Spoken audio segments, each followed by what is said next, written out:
stepping behind the drum kit for Rush has always been one of the most intimidating roles in rock history. For decades, that seat belonged to Neil Peart of Rush, a drummer who didn't just play songs, but built entire worlds inside them. His passing in left a silence that felt impossible to fill, not just for the band, but for the entire rock community. So when talk started circulating in the rock world about Rush potentially returning to the stage in some form, one question instantly rose to the surface: who could ever take that seat? That's where the name Anika Nilles entered the conversation. A German drummer known for redefining modern rhythm, she represents something very different from imitation.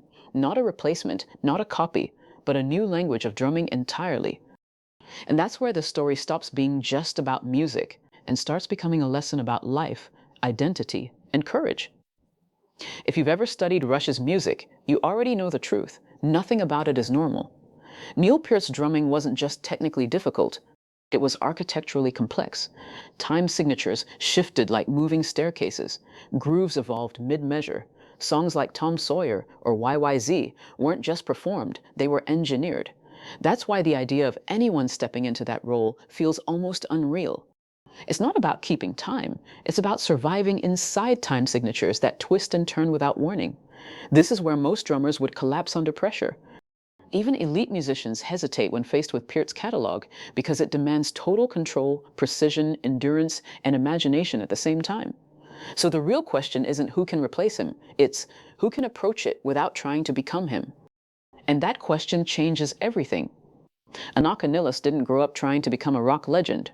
Her story starts much quieter than that. She was raised in Germany, in a musical environment where rhythm was present early, thanks in part to her father's influence as a drummer. But like many creatives, she didn't take a straight path into music. She studied, followed a more traditional direction, and tried to build something stable, something safe, the kind of life people often recommend when art feels uncertain. But rhythm doesn't stay quiet forever. Eventually, she returned to the drums with a different mindset, not as a hobby, not as background noise, but as a discipline she was willing to build her entire identity around. Instead of chasing trends, she began shaping her own voice, uploading performances online, experimenting with structure, and developing a style that felt unfamiliar even to experienced drummers. That decision quietly changed everything. What makes Anika Nilles stand out isn't just speed or technical ability, it's how she bends rhythm without breaking it. Her drumming often plays with illusion. You think you've found the downbeat, and suddenly it shifts. You think the pattern is repeating, and it evolves into something else entirely. She is widely recognized for her control over odd time signatures and layered grooves that feel almost conversational, like the drums are speaking back to the music instead of simply supporting it. Even her setup reflects her mindset. Where traditional drummers build predictable layouts, she often reorganizes her kit for expression rather than convention. Extra tonal colors, unconventional placements, and layered textures give her a sonic identity that feels intentional, not accidental. And that's the key difference. She doesn't play drums to fit in. She plays drums to expand what playing even means. So when conversations in the rock world began imagining a new era for Rush, one where legacy is honored but not repeated, Anika's name made sense to many musicians. Not because she imitates Neil Peart, but because she doesn't. In a modern musical landscape where tribute often becomes duplication, her approach represents something rare: evolution. If Rush were to step on stage again, in any form, the expectation wouldn't be to recreate the past note for note. That would be impossible, and honestly unnecessary. Instead, the idea is about carrying the spirit of complexity, storytelling, and precision into a new generation of sound. That's where Anika fits in this larger conversation, not as a replacement for a legend, but as a reminder that legacy can inspire transformation instead of repetition. And that distinction matters more than people realize. Here's where the deeper lesson begins. Most people think mastery is about copying greatness, but real mastery is about building something that didn't exist before you arrived. Anika Nilles represents that idea in real time. She didn't win by becoming someone else. She won by refusing to become anyone else. And that connects directly to why the idea of her linked with Rush resonates so strongly. Because Rush itself was never a band that played it safe.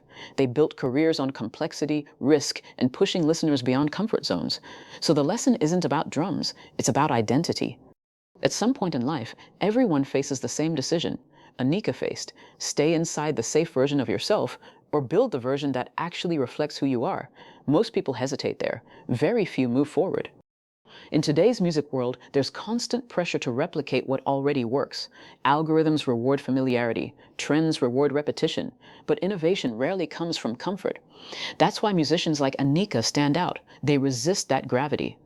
And it's also why legacy acts like Rush continue to matter in conversations like this. They remind us that complexity still has value, that audiences can still appreciate challenge, that music doesn't have to be simplified to be powerful. When you combine those ideas, legacy and evolution, you get something bigger than nostalgia. You get continuity without imitation. You get progress without forgetting where it came from. And that's the balance this entire discussion is really about. Not replacing the past, but continuing it in a new voice. So whether or not you see Anika Nilles behind a Rush kit in any official capacity, the message behind the conversation is already clear. Greatness is not about duplication, it's about interpretation. Neil Peart's legacy will always stand as one of the highest achievements in rock drumming through Rush. But legacies don't survive by being frozen in time. They survive by inspiring the next generation to think differently. And that's exactly where Anika Nilles becomes important in this broader story. Not as a shadow of what came before, but as proof that individuality still wins in a world obsessed with comparison. The real lesson here is simple, but uncomfortable. You don't honor greatness by copying it. You honor greatness by letting it push you into becoming something new. If this story hits you the way it hits musicians around the world, drop your thoughts below. Would you rather see legacy acts recreated perfectly or reimagined with new energy?